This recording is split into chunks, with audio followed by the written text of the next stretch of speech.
अध्यक्ष बांगर साहेब असतील, आमचे 2-3 प्रमोदजी काय आमचे साहेब असतील, त्याचप्रमाणे तेच मुद्दे रिपीट करायचे, बाबा शेठ असतील, तसेच शेतकरी संघटना, स्वाभिमान संघटनेचे सर्व अधिकारी पदाधिकारी आणि ग्रामस्थ, त्याचप्रमाणे आमच्या गावचं भूषण आणि संपूर्ण महाराष्ट्रात निर्भीड पत्रकारिता म्हणून अनेक प्रश्न मार्गी लावणारे आमचे मार्गदर्शक आदरणीय वाणी साहेब असतील. खऱ्या अर्थानं साहेब, आम्ही त्याविषयी जी अतिवृष्टी झाली त्यावेळेस त्या परिस्थितीत ज्या पद्धतीने आपण 6:30-7ला मेसेज टाकला की वरती अतिशय मोठ्या प्रमाणात पाऊस पडतोय आणि नदीकाठच्या गावांनी सावधरा पाणी सोडा, परंतु ज्यावेळेस निमदरीत पाणी आलं त्यावेळेस तो पुजारी पूजा करायला गेला होता 6 वाजता आणि पाणी 6:30च्या पुढं आलं. ज्यावेळेस आपल्याला संध्याकाळी 6 वाजता कळालं त्यावेळेस आपण थोडं पाणी सोडायला पाहिजे होतं. माझ्या माहितीनुसार 100% आघातपणा हा कुकडी पाटबंधारे खात्याचा आहे आणि या सर्व गोष्टीला आपण कुकडी पाटबंधारे खातच कारणीभूत होती. त्याच्या मागचं कारण असं काही इथून पाठीमागचे जे अधिकारी होते त्यांना थोडाफार अनुभव होता. आपण नवीन आले मान्य, पण ज्यावेळेस आपल्याला आपल्या हाताखालची लोक सांगत होती की आपण थोडा विसर्ग वाढवला पाहिजे, त्यावेळेस 100% आपण विसर्ग वाढवला पाहिजे होता. कारण नुसतं शेतीचं नुकसान झालं नाही तर दळणवळणाचं मोठ्या प्रमाणात आपल्या निमदरी असेल, त्याचप्रमाणे सावरगाव असतील, पिंपळगाव असेल, या ठिकाणी पुलांचं मोठ्या प्रमाणात नुकसान झालं होतं. या गावाचा त्या गावाचा संपर्क होत नव्हता. आर्मी सारख्या ठिकाणी तुम्ही पाहिलं असेल स्मशानभूमी फार अक्षरशः वाहून गेली होती. परंतु हे जे नुकसान झालं हे कशामुळे झालं तर हे केवळ आपण तिथं प्रत्यक्षपणे जी इथून मागची परिस्थिती असायची की पाणी वाढलं जाणार तर आपण थोडा विसर्ग वाढवायचा, आपण का वाट पाहिली. परंतु हे जे मोठं नुकसान झालंय त्याला आपण सर्वजण जबाबदार आहात. कुकडी पाटबंधारे खातं 100% जबाबदार आहे आणि नुकसान भरपाईचे पंचनामे झालेत.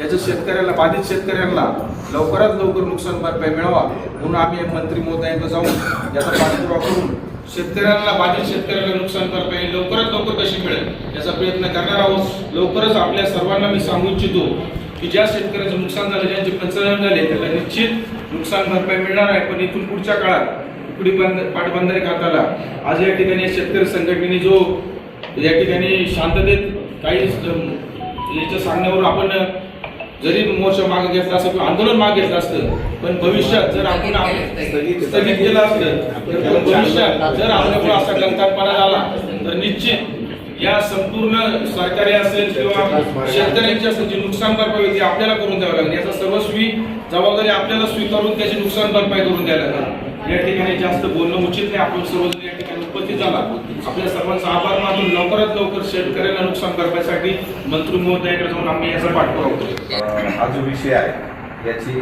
थिंगी आज या पडली आहे आणि हा विषय अत्यंत महत्त्वाचा आहे. आणि नदीकाठचे जेवढी गावं आहेत या सगळ्यांना आपल्याला न्याय द्यायचा आहे. कारण ही जबाबदारी आपली संपत नाही, कारण आज सुरुवात झालेली आणि शेवटपर्यंत याचा एखादा प्रश्न हातात घेतल्यानंतर याचा तुकडा पडतपर्यंत माग हटायचं नाही. वेळप्रसंगी काय करायचं ते आपण ठरवू. आम्ही आता वाणी साहेबांना माहिती, आम्ही मुख्यमंत्र्याला सुद्धा सोडलेलं नाही तुमच्या शिवनेरी किल्ल्यावर. वेळ पडली ना, जर रस्त्यावरची लढाई लढून जर यांना आपली दखल कळत नसेल तर मग गरिबी काळाने कशा गोष्टी करायच्या ते करू आपण. पण ही थिरगी पडणं गरजेचं होतं, कारण हे नुकसान जर पाहतोय आपण दिवसेंदिवस वाढत चाललेलं आहे आणि शेतकरी आधीच अडचणीमध्ये त्या ठिकाणी सापडलेला आहे. एकंदरीत सगळी गोष्ट पाहिल्यानंतर पाटबंधारे विभागाचा पूर्णपणे गलथानपणा मला या ठिकाणी दिसतोय. ही वस्तुस्थिती आहे. आता वाणी साहेब मागं येडगाव धरणातनं पाणी सोडलं होतं, माणिकडोचा साठा क्षमतेपेक्षा सोडून दिला यांनी, तेव्हा इथली काळजी नाही. म्हणजे इथल्या शेतकऱ्यांची किती पाटबंधारे विभाग काळजी करत आहे हे आम्हाला त्याही वेळेला जाणवलं. म्हणजे तुम्हाला खालच्या लोकांची काळजी पण आमची नाही. त्यावेळेला यांनी पाणी सोडून दिलं खाली, त्यावेळेला आपण भांडलो, त्यावेळेला पाणी थांबवलं यांनी सोडायचं. म्हणजे त्यावेळेला तो प्रकार आणि आता हा प्रकार, म्हणजे ढापे काढले नाही तुम्ही सांगितलं असं, पण हे लक्षात घ्या काही 10-15 दिवसांनी फरक नाही पडत. शेतकऱ्याचं कुठं लई 12 महिने पिकं घेऊन कुठं लई कल्याण झालंय असं काही समजायचं कारण नाही. पण भविष्यात ज्या गोष्टी धोके आहेत ते पण आपण हे केले पाहिजेत, वेळच्या वेळी ढापे काढले पण पाहिजेत. जोपर्यंत गरज आहे तोपर्यंत ठेवा, पण भविष्यात पावसाळा कधी सुरू होतो आता हे सगळं तुम्हाला काही सांगायची गरज नाही, तर त्या वेळेला ह्या गोष्टी करा आणि त्याच्यामुळे हे सगळे प्रकार त्या ठिकाणी होतात. मागाशी तुमचं काम पण पाहिले किती निकृष्ट दर्जाचे शेतकरी होते तिथं, ती वॉल जी बांधली संरक्षक भिंत ती सुद्धा तुटून गेलेली आहे. पाणी किती लांबपर्यंत होतं, आम्ही मुद्दाम त्या ठिकाणी प्रत्यक्ष मी पण पाहिलं नव्हतं, मी पहिल्यांदा या ठिकाणी आम्ही नुसतं बोलण्यापेक्षा वस्तुस्थिती काय आहे ते पाहणं पण गरजेचं आहे. पण एक लक्षात घ्या, आणि पाणी सोडताना सुद्धा पूर्वसूचना द्या. आणि मागं पाऊस सुरू आहे, हवामान खात्याचा अंदाज आहे, सगळे पाण्याचा फ्लो चालूच राहतो. पाणी थोडं अगोदर पाणी सोडायला सुरुवात केली थोडं तर ह्या गोष्टी होणार नाही. म्हणजे आता हे काय आम्ही शिकवायची गरज नाही, पाटबंधारे खात्यामध्ये तुम्ही नोकरी करताय, आम्ही तुम्हाला काही गोष्टी बोलणं योग्य वाटत नाही. पण शेतकरी आधीच अडचणीमध्ये, त्याला आणखीन संकटामध्ये घालायचं काम करू नका.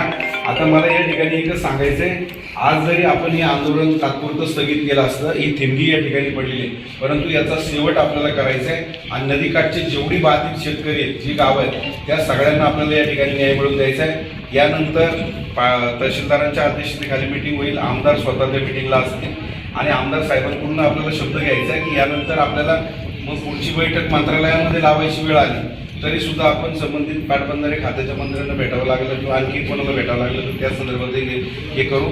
परंतु हा जो काही नदीकाठचा जो विषय आहे सगळा, तो कायमस्वरूपी निकाली काढला पाहिजे. कारण भविष्यामध्ये याचं स्वरूप हे मोठं होऊ शकतं, उग्र होऊ शकतं आणि मग याचा परिणाम जे लोकप्रतिनिधी करतात त्यांच्यावरही लोकांचा रोष वाढू शकतो आणि शेतकऱ्यांचं नुकसान सुद्धा आणखी त्या निमित्तानं वाढू शकतं. म्हणून भविष्यामध्ये ह्या गोष्टी घडू नये म्हणून आज चांगलं प्रभुरामचंद्राच्या मंदिरामध्ये पवित्र ठिकाणी आपण बसलोय. एका चांगल्या भूमिकेतनं सगळ्यांनी याच्यामध्ये सहभागी व्हा.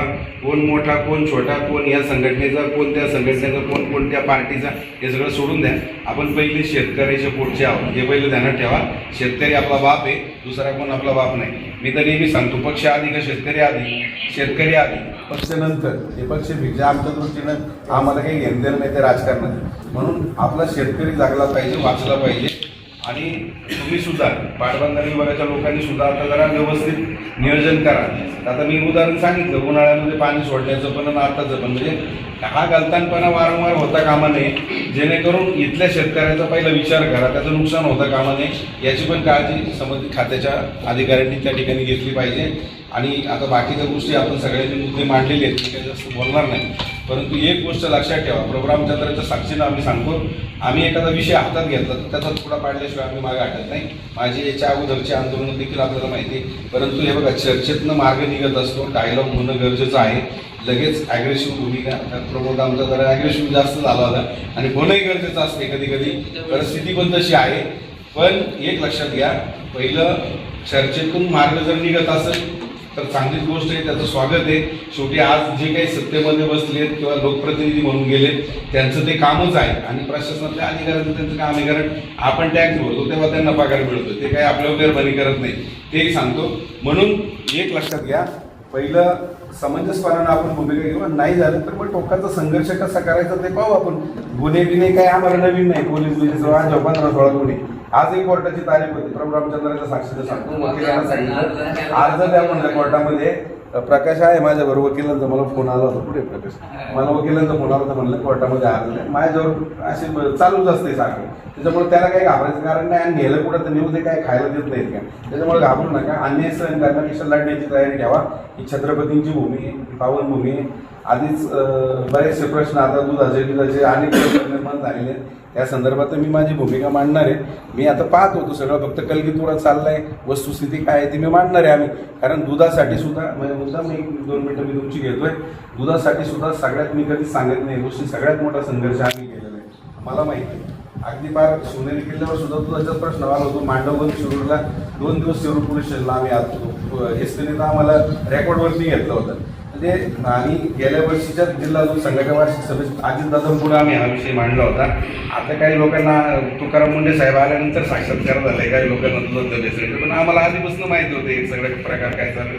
आणि याच्यामध्ये हेही प्रकार होत आहेत. वाणी साहेब, काय होतं, आपल्याकडं जर्सी गाईचं प्रमाण मोठ्या प्रमाणात आहे. ते फॅट एसएनएफच्या बाबतीमध्ये सुद्धा माझं तर म्हणणं आहे, भेसळ जर असेल तर तो कोणी असो त्या हराम करायला सोडलं नाही पाहिजे.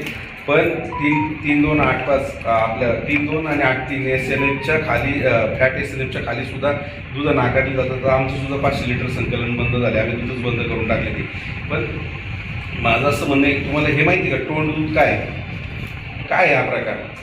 म्हणजे हे सगळं चालतंय तुम्हाला, पण माझं म्हणणं आहे जनावराच्या गाईच्या काशातनं काढलेलं दूध, मग त्याच्यामध्ये जर पाणी जर नसेल तर निश्चितपणानं तुमच्याकडे ते तपासणी असली पाहिजे सगळी.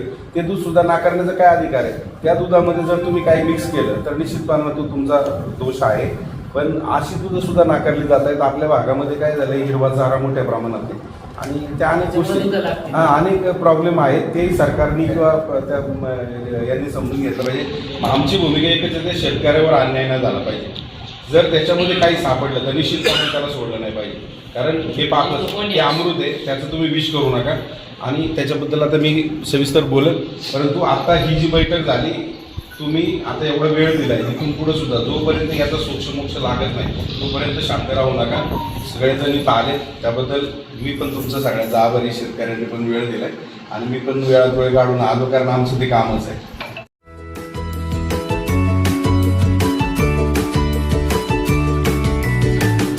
बातम्या शेतीच्या, बातम्या मातीच्या, बातम्या अन्यायाच्या, गुन्हेगारीच्या,